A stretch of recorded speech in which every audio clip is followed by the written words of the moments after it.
త్రిబులార్ భూ నిర్వాసితుల సమస్యల మీద సిపిఎం పార్టీ ఆధ్వర్యంలో హెచ్ఎండి ఆఫీస్ ముందు ఈరోజు ధర్నా కార్యక్రమానికి పర్మిషన్ తీసుకున్నప్పటికి కూడా మొత్తం 8 జిల్లాల్లో ఉండేటటువంటి గ్రామాల్లో ఉండేటటువంటి రైతులంతా కూడా ఎక్కడికక్కడ అరెస్టులకు పాల్పడ్డారు. సిపిఎం నాయకులను కూడా అరెస్ట్ చేశారు. నాతో సహా ఉదయం 6:30కే వచ్చి హౌస్ అరెస్ట్ చేయడం, ఇటువంటి పద్ధతులు అడ్డుకోవడం జరుగుతుంది పోలీసులు.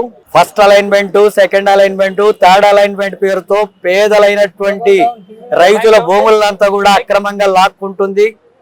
అట్లాగే భూ నిర్వాసితుల యొక్క ఆమోదంతోనే రైతులతో ఆమోదంతో మాత్రమే భూమి సేకరించాలని చెప్పి 2013 చట్టం చెప్తుంది. అయినా సరే బలవంతంగా ఈ భూములను ఆక్రమించుకునేటటువంటి ప్రయత్నం చేస్తున్నారు. రైతుల ఆమోదం లేదు, గ్రామ సభలు లేదు, అక్కడ రైతులకు విషయాలు చెప్పలేదు.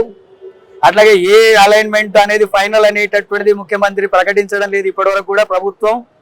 కానీ రైతుల భూముల్ని మాత్రం తీసుకునేటటువంటి జరుగుతుంది. అదేవిధంగా అక్కడ ఉండేటటువంటి మార్కెట్ ధరకు అదనంగా 4 రెట్లు ఇవ్వాలని 2013 చట్టం చెప్తుంటే అక్కడ 4 కోట్లు 5 కోట్లు ఎకరా భూమి ఉంటే వీళ్ళు 15 లక్షలు 20 లక్షలు ఇస్తామనేటటువంటి పద్ధతుల్లో ప్రభుత్వం వివరిస్తుంది. మరి ఎకరా భూమి 2-3 ఎకరాల భూమి ఉన్నటువంటి రైతులు ఆ భూమి మీదనే బ్రతుకుతున్నారు. ఆ భూమి మీదనే వాళ్ళకు కుటుంబం గడిపే పరిస్థితుంది.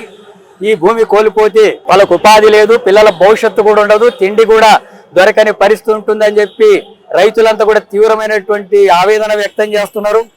అలాంటి విషయాన్ని వచ్చి ఇక్కడ హెచ్ఎండి ఆఫీస్ ముందు ఈరోజు తెలియజేయాలని చెప్పంటే మహిళలని కూడా చూడకుండా రైతులంతా కూడా ఎక్కడికక్కడ రాత్రులు అరెస్టులు చేసి ఈ రకంగా నిర్బంధాన్ని సృష్టించి భూములు సేకరిస్తామని చెప్పి ముఖ్యమంత్రి రేవంత్ రెడ్డి అనుకుంటే తీవ్రమైనటువంటి ప్రతిఘటనను ఎదుర్కోవాల్సి వస్తుంది. ప్రభుత్వానికి కూడా తగిన గుణపాఠం ప్రజలు చెప్పాల్సిన పరిస్థితి వస్తుందని చెప్పి ముఖ్యమంత్రి రేవంత్ రెడ్డిని హెచ్చరిస్తున్నాం.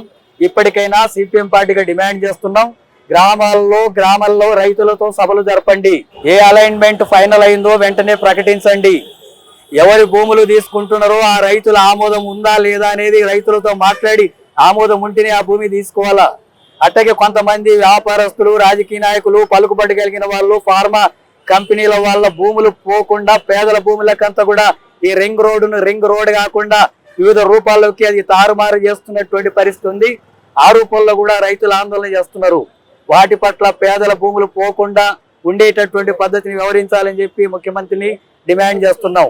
అట్లాగే ఆమోదించినటువంటి రైతులతోన అక్కడ మార్కెట్ కు 4 రెట్లు ధర ఇచ్చి భూమి సేకరించాలా. ఆ రకంగా జరగకపోతే ప్రభుత్వం ఉంది కదా, పోలీసులు ఉన్నారు కదా, అధికారం ఉంది కదా అనేటటువంటి అహంకారంతోన పేద రైతుల్ని అంచివేసేటటువంటి కార్యక్రమానికి పూనుకుంటే, బలవంతంగా భూమి ఆక్రమించుకునే కార్యక్రమానికి పూనుకుంటే సిపిఎం పార్టీ ఆధ్వర్యంలో తీవ్రమైనటువంటి ప్రతిఘటన పోరాటాలకు పూనుకుంటామని చెప్పి తెలియజేస్తున్నాం. ఈరోజు ధర్నా కార్యక్రమం ఎన్ని అవాంతరాలైనా జరిపి తీరుతాం.